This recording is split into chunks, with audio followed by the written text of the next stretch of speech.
평범하게 직장을 다니시는 분들이라면 월급 빼고 다 오른다는 말에 공감을 하실 거라 생각합니다. 연봉 인상이 되더라도 분명 받는 돈은 많아지는데 왜 일상생활에 접하는 모든 것들이 날이 갈수록 무거워지는 걸까요? 우리는 이것의 원인을 알기 위해서 인플레이션에 대한 원리를 이해해야 되는데요. 인플레이션이란 화폐 가치가 하락하는 것을 의미합니다. 돈으로 살 수 있는 물건이 줄어드는 것을 인플레이션의 정의라고 볼 수 있는데요. 60년 전까지만 하더라도 햄버거 하나에 단 돈 500원이면 먹을 수 있었지만 현재는 최소 10배 이상의 금액을 지불해야만 햄버거 단품 한 개를 먹을까 말까한 수준까지 올라오게 되었습니다. 이는 햄버거뿐만 아니라 모든 식재료에도 적용되고 있으며 과거 달걀 한 판을 살 수 있는 돈이 오늘날 달걀 한 개를 구입하게 되는 지경까지 이르다 보니 이는 물가가 올라가며 화폐 가치가 떨어지는 인플레이션의 전형적인 현상이라 볼 수 있습니다. 인플레이션에 대한 내용은 저희 첫 번째 영상에서도 다뤄드린 적이 있지만 인플레이션의 또 다른 정의로는 인플레이션은 곧 세금으로 정할 수 있습니다. 예를 들어 연간 인플레이션율이 20%라면 화폐 가치는 20%가 낮아지게 되는 것인데요. 화폐 가치가 낮아지게 되면 국가에선 세금을 거두려 애쓸 필요가 없어집니다. 화폐 발행은 일종의 과세로 화폐를 온전히 들고 있거나 소득이 높아 세율이 높은 사람들은 알게 모르게 정부로부터 항상 세금을 뺏기고 있는 것과 다름없습니다. 돈을 벌면 예금을 들어야 한다, 저축해야 한다. 오늘날 이러한 상식은 조금 옛된 표현이라고 생각하고 있습니다. 각자가 추구하는 돈을 활용한 선택지가 있었지만 과거 역사를 살펴보면 미국의 화폐 가치는 오늘날까지 끊임없이 떨어지고 있습니다. 화폐를 찍어내면 찍어낸 만큼 가치가 떨어지는 원리이기에 이에 대한 손실을 방어하고자 금값이 오르곤 하지만 과거 팬데믹 때처럼 정부에서 이 악물고 돈을 찍는 행위는 주식과 코인 같은 위험자산의 수요를 증가시키게 됩니다. 여러분들은 현재 1억 원이 있고 지금 당장 두 가지의 선택지가 있다고 예시를 들어보겠습니다. 첫 번째 선택지는 온전히 돈을 들고 있는 현금을 예금으로 매년 안전하게 2%에서 3%에 해당하는 이자를 받는 방법과 두 번째 선택지는 지속되는 화폐 가치 하락을 방어하기 위한 위험자산을 택하는 겁니다. 투자의 경험이 없으신 분들은 이야기만 들었을 때 대부분 전자를 선택하시겠지만 다음 사진을 확인해 보시면 생각이 다시 바뀌시게 될 겁니다. 넷플릭스에서 가장 핫한 프로그램인 오징어 게임은 대부분 아실 겁니다. 4년 전 시즌 1을 시작으로 3년이 지나 24년도에 시즌 2가 방영이 됐는데요. 해외 시청자들은 시간이 지났는데 왜 우승 상금이 줄어들었지? 라는 의문을 품게 됩니다. 눈치채셨나요? 네. 오징어 게임 시즌 1 공개 당시 환율은 1184원, 최근 공개한 시즌 2 공개 당시 환율은 1474원으로 우승 상금 456억 원은 똑같지만 환율의 변동성으로 이를 맞추기 위해 달러가 감소된 겁니다.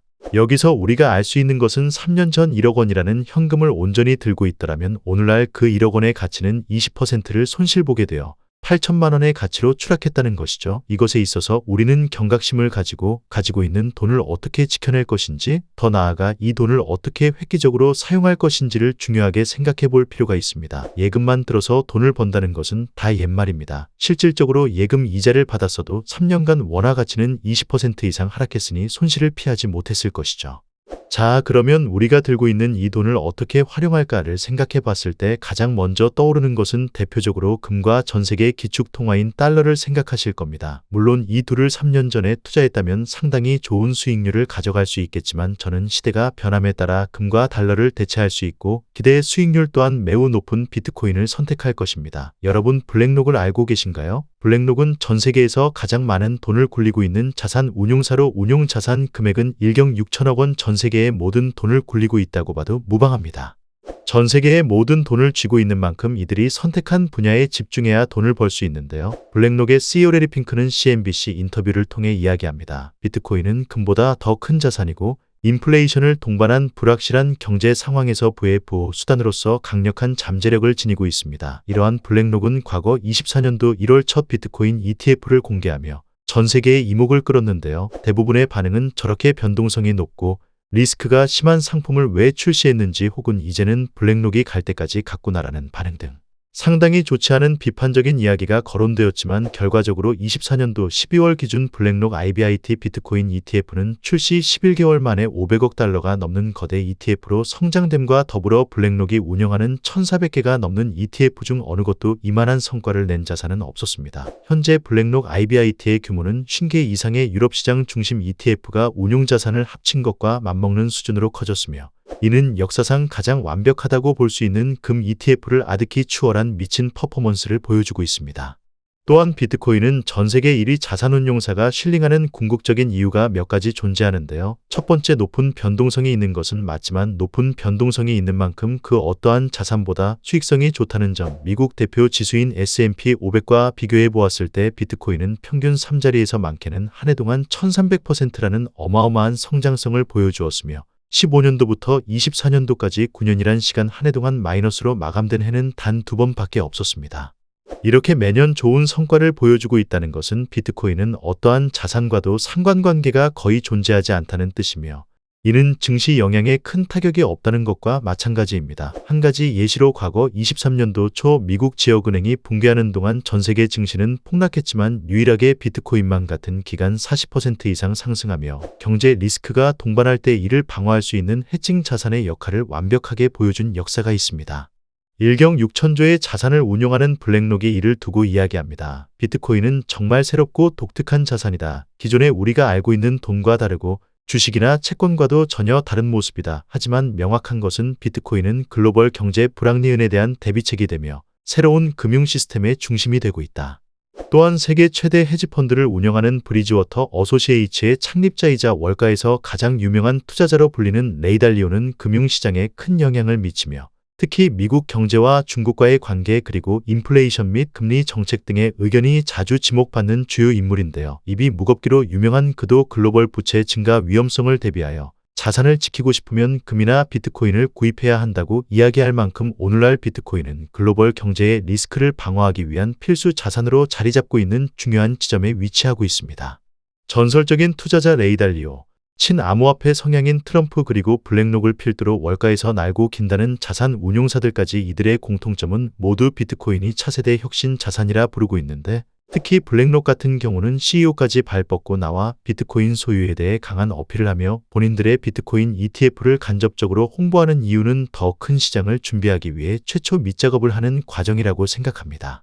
이들 모두 세계 최정상 자리에 들어간 인물들인 만큼 돈에 대한 속성을 누구보다 잘 알고 있는데요. 투자에 있어서 기본적인 원칙은 쌀 때 사서 비싸게 파는 것이 부자가 될 수 있는 방법입니다. 이들은 현재 비트코인이 그 어느 때보다 저렴하다고 생각하여 마이크로 스트래티지와 같은 나스닥 상장 기업들은 수조 원 이상 비트코인을 공격적으로 매입하고 있는데 이러한 투자 방식을 땅 투자를 비유해서 설명해 보겠습니다.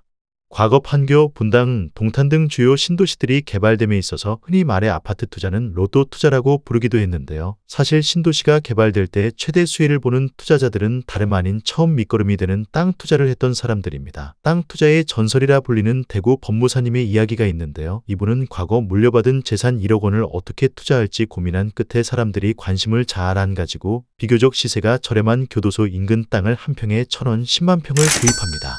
그리고 어느 날 한 건설회사에서 전화가 왔는데 이 땅을 팔라고 이야기하고 평당 최소 100만 원으로 어림잡아 계산해도 그가 1억 원에 구입했던 땅은 1,000억 원의 가치를 창출하게 되었죠. 아파트를 짓게 될 때 벽돌과 시멘트 뭐가 중요할까요? 이 둘도 아닌 아파트의 뼈대가 되는 땅이 가장 중요하듯이 블랙록과 전 세계의 금융 엘리트들이 현재 비트코인을 채택하는 이유는 비트코인을 시작으로 암호화폐 시장을 통해 다른 무언가를 준비하기 위한 거대한 계획이 있다고 생각합니다.